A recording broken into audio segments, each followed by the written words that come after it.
नमस्कार प्यारे विद्यार्थियों, आप सभी कैसे हो। उम्मीद है कि आप सभी बहुत ही अच्छे होंगे।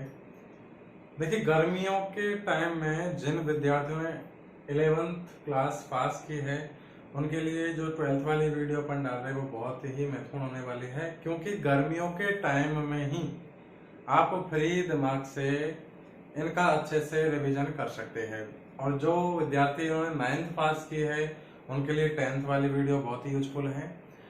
तो यहाँ पे आपको ये नहीं सोचना है कि सर 11वीं की भी वीडियो डाल रहे हैं, 12वीं की भी डाल रहे हैं या फिर 9th 12th की भी डाल रहे हैं। जिस विद्यार्थी के लिए जो वीडियो यूजफुल हो वो आप आसानी से देख सकते हैं।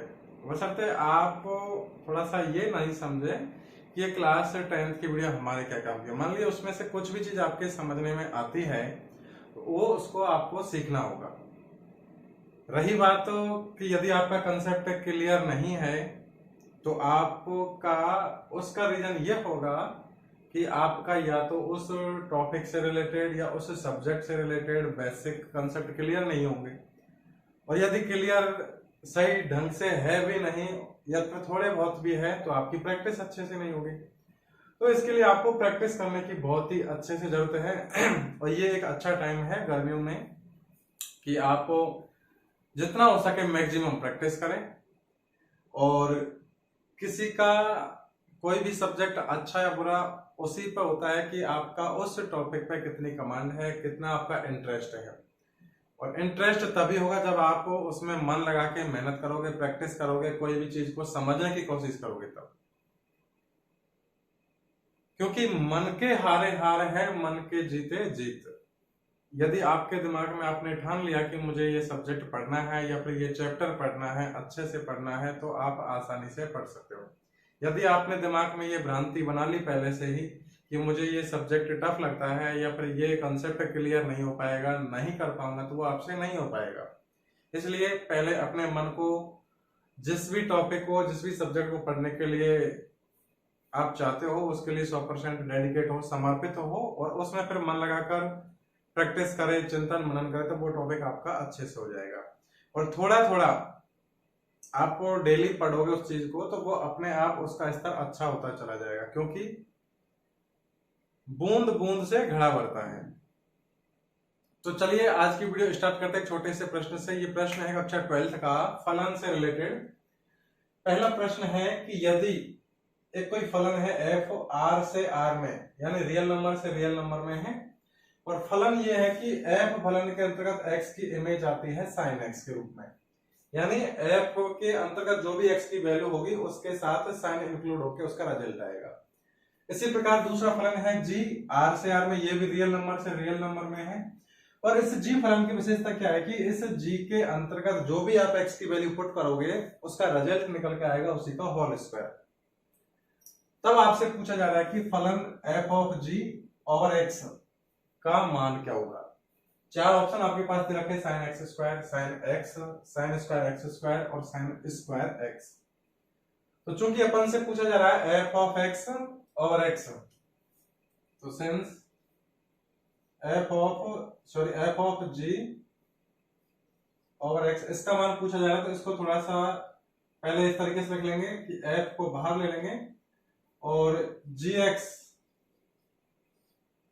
इस तरीके से, मतलब f को बाद में अप्लाई करेंगे, पहले g फलन को अप्लाई करेंगे। अब देखिए यहां से f gx की वैल्यू है x स्क्वायर, यानी g के अंतर्गत यदि x होगा तो उस फलन की परिभाषा के अनुसार उसका मान आएगा x स्क्वायर।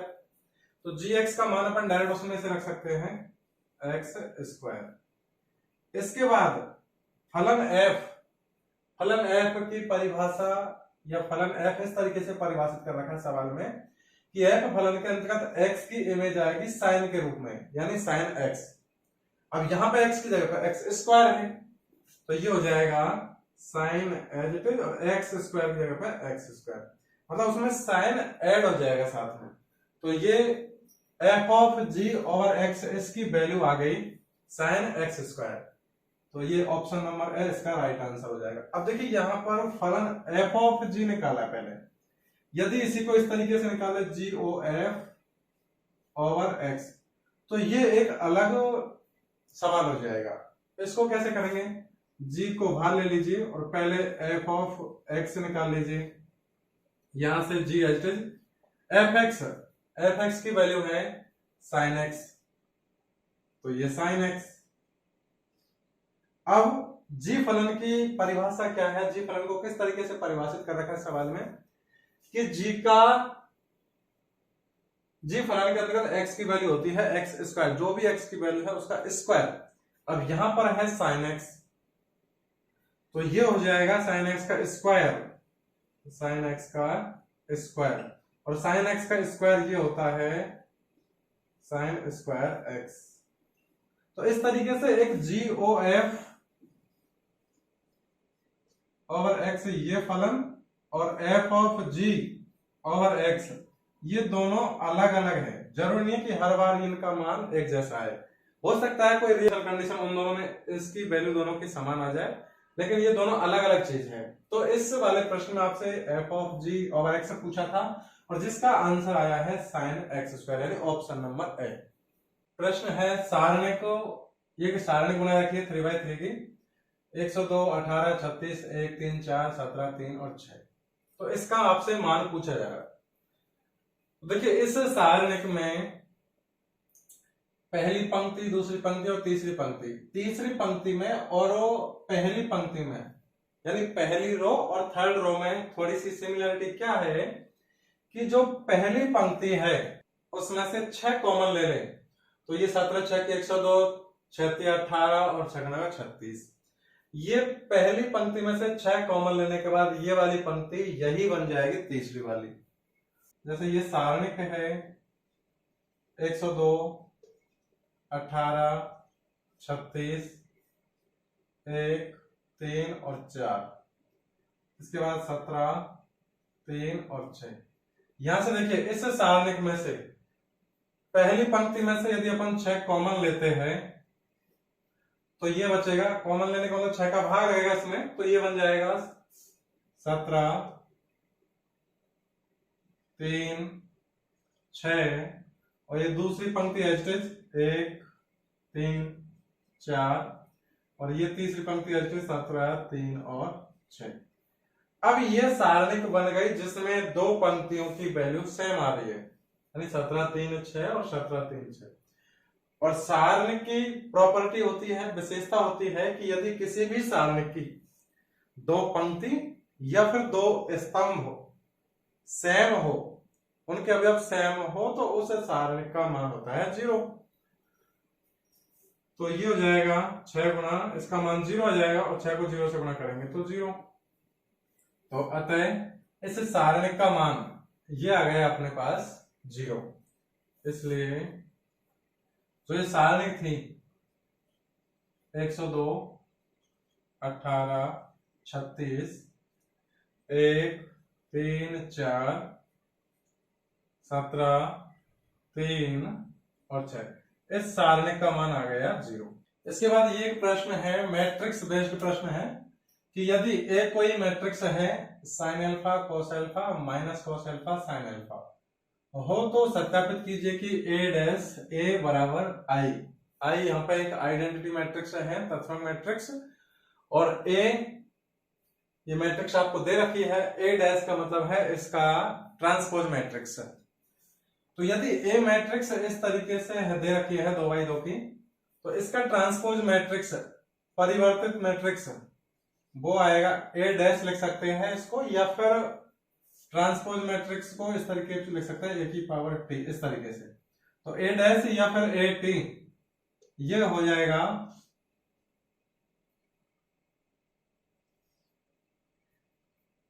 कैसे बनेगी, जो ए मैट्रिक्स में पंक्ति है उनको स्तंभ में चेंज कर देंगे, या फिर स्तंभ है उनको पंक्तियों में चेंज कर देंगे, यानी इंटरचेंज करना है आपस में। पंक्ति है उनको स्तंभ में बना दो, या फिर स्तंभ है उनको पंक्तियों में चेंज कर दो। तो पहली पंक्ति है साइन अल्फा कॉस अल्फा, इसको पहला स्तंभ बना दो, तो साइन अल्फा कॉस अल्फा ये पहली पंक्ति है ए मैट्रिक्स में, तो ए डैश में या ए ट्रांसपोज मैट्रिक्स में ये कैसे आएगा, पहली पंक्ति को पहला स्तंभ बना देंगे, तो sine x sign alpha cos alpha. अब इसमें दूसरी पंक्ति है minus cos alpha sine alpha, इसको दूसरा स्तंभ बना दो, तो माइनस कॉस एल्फा और ये हो गया साइन एल्फा। ये ए मैट्रिक्स की ट्रांसपोज मैट्रिक्स बन गई, ए डैश या फिर ए की पावर टी यानी ए टी। अब इन दोनों का गुणनफल करवा रहा है वो, इसलिए ए डैश ए, तो पहले ए डैश दे रखा है तो ए डैश का मान रख दो, और इसके बाद ए मैट्रिक्स का मान है, तो ए डैश मैट्रिक्स का मान है sine alpha minus cos alpha, और ये वाला कॉस एल्फा साइन एल्फा। ये तो हो गया ए डैश मैट्रिक्स का मान। ए मैट्रिक्स का मान वो ये दे रखा, sine alpha cos alpha minus cos alpha sine alpha. इसके बाद अब ये दो मैट्रिक्स का गुणनफल है, और दो मैट्रिक्स को गुणनफल के लिए कंडीशन ये भी होती है कि जैसे ये वाली मैट्रिक्स है 2/2 की और ये वाली मैट्रिक्स है 2/2 की, यानी इस पहली मैट्रिक्स में स्तंभों की संख्या और दूसरी वाली मैट्रिक्स में पंक्तियों की संख्या यदि समान है तो उन दोनों मैट्रिक्सों का गुणनफल पॉसिबल है, संभव है। और जो फाइनली मैट्रिक्स बनेगी गुणनफल के बाद उस मैट्रिक्स का क्रम भी होगा 2x2 यानी 2/2 की मैट्रिक्स बनेगी। ये तो कंडीशन है कि गुणनफल होगा या नहीं होगा, और गुणनफल होगा तो कौन सी मैट्रिक्स बनेगी। गुणनफल करने का तरीका ये होता है कि इसकी पंक्ति लेना है और इसका स्तंभ, यानी इसकी पहली पंक्ति को पहले स्तंभ से गुणा करना है, पहले मैट्रिक्स की पहली पंक्ति को दूसरे मैट्रिक्स की पहले स्तंभ से गुणा करना है, और जो मैट्रिक्स बनेगा वो फाइनली 2/2 की ही बनेगी। तो देखिए गुणा कैसे करेंगे, पहली पंक्ति पहला स्तंभ, तो पहली पंक्ति का साइन एल्फा और ये साइन एल्फा गुणा करेंगे तो ये हो जाएगा साइन स्क्वायर एल्फा। इसके बाद माइनस कॉस एल्फा को गुणा करना है माइनस कॉस एल्फा से, और बीच में ऐड होगा ये, पहली पंक्ति को पहले स्तंभ से गुणा करेंगे तो जो भी मान आएंगे वो सब जुड़ेंगे, तो माइनस कॉस एल्फा को माइनस कॉस एल्फा से गुणा करेंगे तो कॉस स्क्वायर एल्फा आएगा, और प्लस में है फिर वो, तो प्लस कॉस स्क्वायर एल्फा, क्योंकि माइनस माइनस गुणा करेंगे तो प्लस हो जाएगा, वैसे भी प्लस आएगा। ये जब तक कंप्लीट नहीं हो जाएगा पहली पंक्ति को पहले स्तंभ से, तो वो सब जुड़ेंगे। इसके बाद अब पहली पंक्ति पहले स्तंभ से गुणा होगी, इसके बाद पहली पंक्ति दूसरे स्तंभ से गुणा होगी, वो यहां पे मान आएगा, तो साइन एल्फा को गुणा करेंगे कॉस एल्फा से, तो ये हो जाएगा साइन एल्फा कॉस एल्फा। पहली पंक्ति दूसरे स्तंभ से गुणा कर रहे, तो पहली पंक्ति का ये साइन एल्फा, दूसरी पंक्ति दूसरे स्तंभ का कॉस एल्फा से गुणा हो गया। अब पहली पंक्ति का माइनस कॉस एल्फा दूसरे स्तंभ का साइन एल्फा से गुणा होगा, तो ये हो जाएगा माइनस, क्योंकि प्लस और माइनस गुणा करेंगे माइनस है, तो minus sine alpha cos alpha. थोड़ा सा क्रम उसी हिसाब से लिख दिया है, कॉस एल्फा को गुणा करेंगे साइन एल्फा से, तो कॉस एल्फा साइन एल्फा या फिर साइन एल्फा कॉस एल्फा, कैसे भी लिख दीजिए। तो पहली पंक्ति पहले स्तंभ से गुणा हुआ, ये यहां लिख दिया, पहली पंक्ति दूसरे स्तंभ से गुणा किया तो वो यहां लिख दिया। इसके बाद अब दूसरी पंक्ति को पहले स्तंभ से गुणा करना है, तो कॉस एल्फा को साइन एल्फा से गुणा करेंगे तो ये आएगा साइन एल्फा कॉस एल्फा, और साइन एल्फा को कॉस एल्फा से गुणा करेंगे माइनस कैसे, तो ये आएगा माइनस का साइन एल्फा कॉस एल्फा। इसके बाद दूसरी पंक्ति दूसरे स्तंभ से गुणा करेंगे, तो कॉस एल्फा को कॉस एल्फा से गुणा करेंगे तो cos square alpha, plus sine alpha को साइन एल्फा से गुणा करेंगे तो साइन स्क्वायर एल्फा। अब देखिए यहां पर sine square alpha cos square alpha, sine square alpha cos square alpha plus में है, तो इसका मान तो हो जाएगा 1 और 1। ये sine alpha cos alpha plus है, sine alpha cos alpha minus है, ये 0 हो जाएगा। और इसी प्रकार sine alpha cos alpha plus का है, sine alpha cos alpha minus का, ये 0 हो जाएगा, अर्थात ये हो जाएगा 0 और 0। तो ये एक मैट्रिक्स बन गई 2/2 की, जिसमें विकर्णों के अवयव 1 1 है और बाकी के अवयव 0 है, तो ये कहलाती है आइडेंटिटी मैट्रिक्स या तत्समक मैट्रिक्स। यानी जिस मैट्रिक्स में विकर्ण के अवयव एक हो और बाकी के शेष अवयव वो शून्य हो, तो यही अपन को सिद्ध करना था। ए डैश गुणा ए, ये क्या है अपन ने, ए डैश गुणा ए, और इसके बराबर आ गया आई। तो ये हो गया अपना इति सिद्धम या हेंस प्रूव्ड, जो भी आप लिखना चाहो। नेक्स्ट प्रश्न मतलब सारणिक पर आधारित है। सिद्ध कीजिए कि ये एक सारणिक है और इसका मान 4a² b² c² आना चाहिए। तो सबसे पहले अपन इस सारणिक को रखेंगे, इसके बराबर अपन को 4a² b² लाना है। तो सबसे पहले देखिए यहाँ पर आप किसी भी, यदि पहले स्तंभ में से सब में से a कॉमन आ रहा है, दूसरे स्तंभ में से b कॉमन आ रहा है, और तीसरे स्तंभ में से c कॉमन आ रहा है, या तो स्तंभों में से C1, C2 और C3, तीनों स्तंभों में से क्रम से ABC कॉमन ले लीजिए, A, B और C, या फिर पहली पंक्ति, दूसरी पंक्ति और तीसरी पंक्ति, पंक्तियों में से भी देख लीजिए, पहली पंक्ति में A कॉमन आ रहा है, दूसरी पंक्ति में भी B कॉमन आ रहा है, और तीसरी पंक्ति में C कॉमन आ रहा है। तो किसी भी प्रकार से पंक्तियों में से क्रम से पहली, दूसरी, तीसरी में से A, B और C कॉमन ले लेंगे, या फिर स्तंभों में से भी क्रम से A, B और C कॉमन ले लेंगे। तो सबसे पहले पंक्तियों में से कॉमन ले रहा हूं, देखिए पहली पंक्ति में से A, दूसरी में से B और तीसरी में से C। तो क्या बनेगा, पहली पंक्ति में से A कॉमन लिया, तो यहां पे बचेगा -A, A कॉमन ले लिया तो ये बचेगा B, और यहां A कॉमन ले लिया बचेगा C। इसे दूसरी पंक्ति में से B कॉमन ले लिया, इसके बाद बचेगा यहाँ पे A, यहां बचेगा -B, और यहां बचेगा C। तीसरी पंक्ति में से C कॉमन ले लिया अपन ने, तो ये बचेगा A, C कॉमन लेने के बाद ये बचेगा B, और यहां C कॉमन लेने के बाद बचेगा -C। ये पंक्तियों में से कॉमन ले लिया अपन ने, A, B और C। इसके बाद अब इन स्तंभों में से देखिए, पहले स्तंभ में से A कॉमन आ रहा है, दूसरे स्तंभ में से B कॉमन आ रहा है, तीसरे स्तंभ में से C कॉमन आ रहा है, फिर से A, B, C कॉमन आ रहे हैं। तो A, B, C ऑलरेडी पहले से है, A, B और C यानी गुणनफल में कॉमन लेंगे तो ये स्क्वायर हो जाएंगे, तो ये हो जाएगा A² B² C²।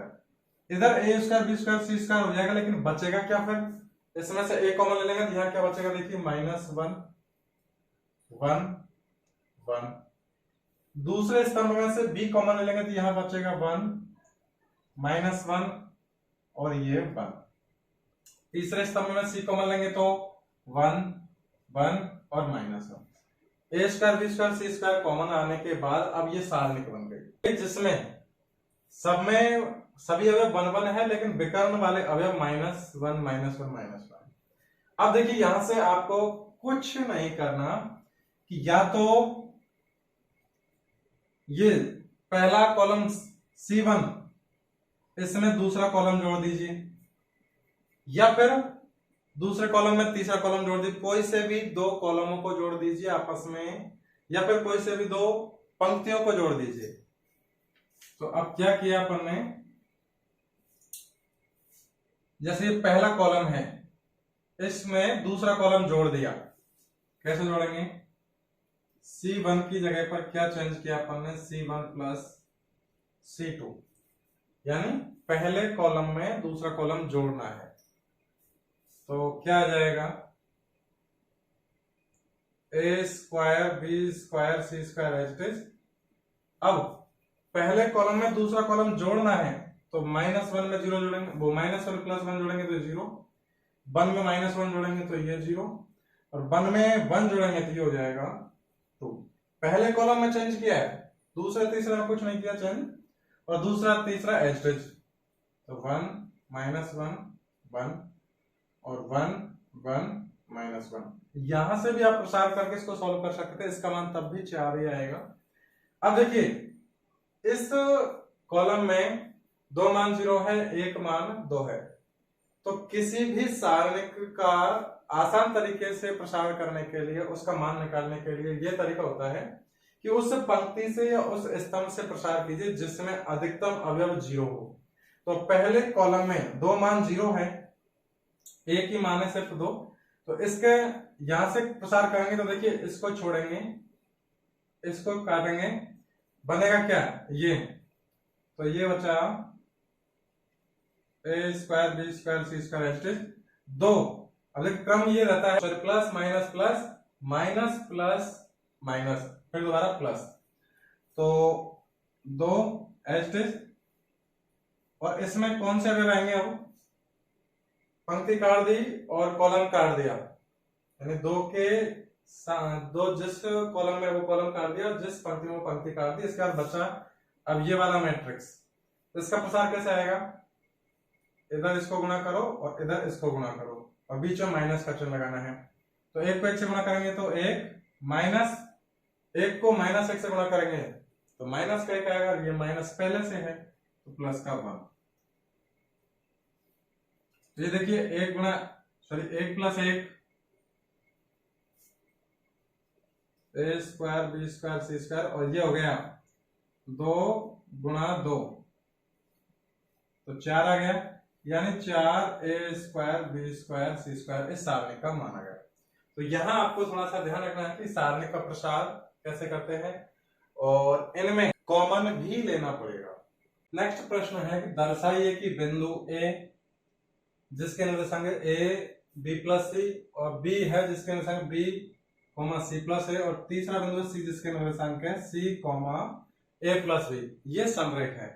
देखिए अपन ने पिछली क्लास में 10th क्लास में ये पढ़ा था कि यदि तीन कोई भी बिंदु हो जिनके निर्देशांक x1 y1 x2 y2 और x3 y3 हो, और यदि वो तीनों बिंदु समरेख हैं तो उनसे बनने वाले त्रिभुज का क्षेत्रफल का मान 0 होता है।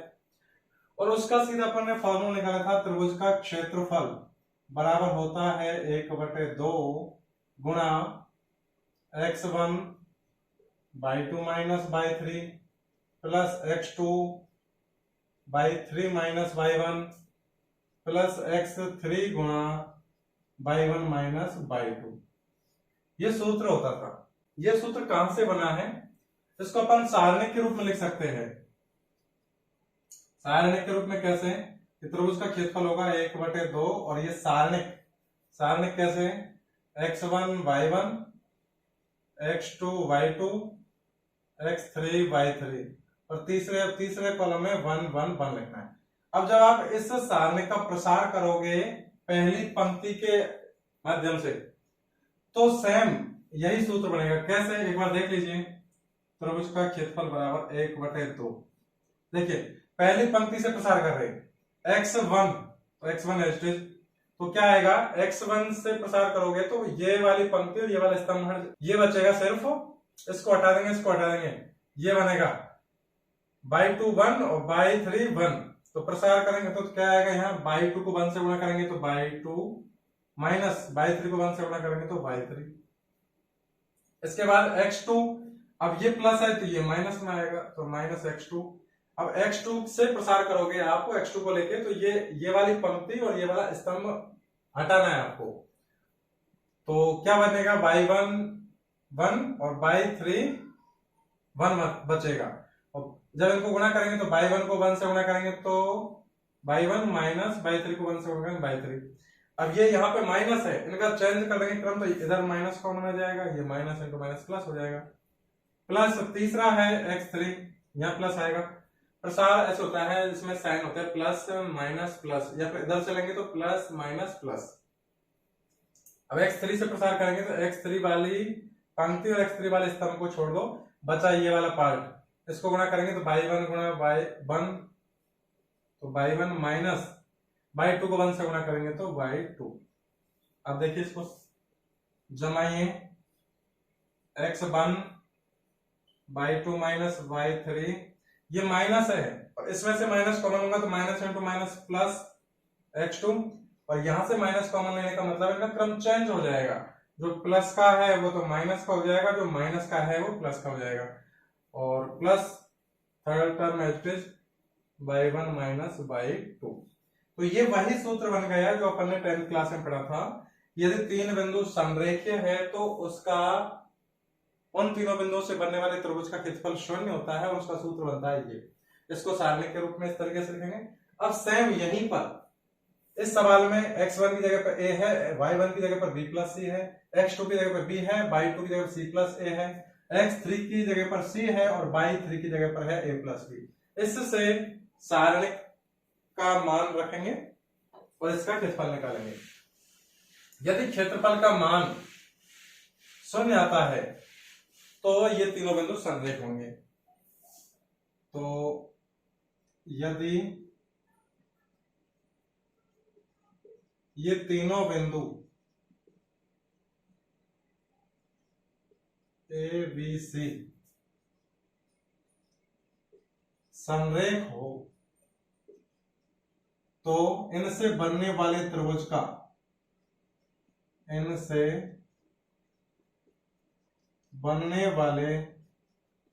त्रिभुज का क्षेत्रफल 0 होगा।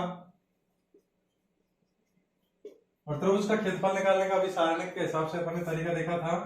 तो त्रिभुज का क्षेत्रफल वो आएगा 1/2 और सारणिक में x1 y1 x2 y2 x3 y3 के मान रखेंगे। तो x1 का मान a, y1 का मान है b प्लस c, x2 का मान है b, y2 का मान है c प्लस a, x3 का मान है c और y3 का मान है a प्लस b। और तीसरे कॉलम में 1 1 1 लिखना है। अब देखिए यहां से ये है पहला स्तंभ C1 और ये है दूसरा स्तंभ C2। अगर यदि अपन C1 में C2 जोड़ दे तो a plus B plus C, a plus B plus C, a plus B plus C आ जाएगा। तो C1 कॉलम में चेंज किया अपन ने C1 प्लस C2, इसलिए ये आएगा त्रिभुज का क्षेत्रफल बराबर 1/2 और ये बन गया। पहला कॉलम क्या बन जाएगा, C1 में चेंज किया है तो पहला कॉलम चेंज हो जाएगा, ये आएगा a plus B plus C, a plus B plus C और a plus B plus C. एक पहले कॉलम दूसरा कॉलम जोड़ा है तो a इसमें है, b प्लस सी, तीनों जोड़ देंगे a प्लस बी प्लस सी। पहले कॉलम में b है और दूसरे में c और a है, तीनों को जोड़ेंगे तो a प्लस बी प्लस सी। पहले कॉलम में c है, दूसरे कॉलम में a प्लस बी है, तीनों को जोड़ेंगे a plus B plus C. दूसरा वाला कॉलम एज इट इज रहेगा b प्लस सी, ये c प्लस a और a plus b as it is, और थर्ड कॉलम भी एज इट इज 1 1 1। अब देखिए यहां से पहले कॉलम में से a plus B plus C common आ रहा है, इसलिए ये हो जाएगा 1/2 a plus B plus C, ये कॉमन आएगा। इसके बाद सामने क्या बचेगी, 1 1 1 b plus C, c plus a, a plus b 1 1 1। और अभी अपन ने एक प्रॉपर्टी पढ़ी थी क्या, कि यदि किसी भी सारणिक में दो पंक्ति या फिर दो स्तंभों के मान समान हो तो उस सारणिक का मान 0 होता है। यहां पर C1 कॉलम और C3 कॉलम, C1 और C3 कॉलम समान है तो इस सारणिक का मान 0 हो जाएगा। तो ये सारणिक का मान 0 होगा तो इसको पूरे इस टर्म से गुणा करेंगे तो फाइनली 0। अर्थात दिए गए तीनों बिंदुओं से बनने वाले त्रिभुज का क्षेत्रफल का मान 0 आ रहा है।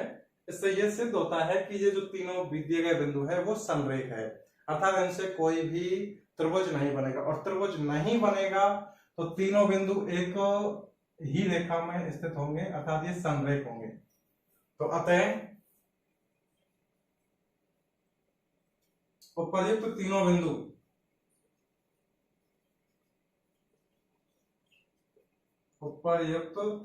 बिंदु ए बी और सी समरेख है। इस तरह की और भी वीडियो देखने के लिए हमारे चैनल से जुड़े रहिए। फिर मिलते हैं एक नेक्स्ट वीडियो में, तब तक के लिए धन्यवाद।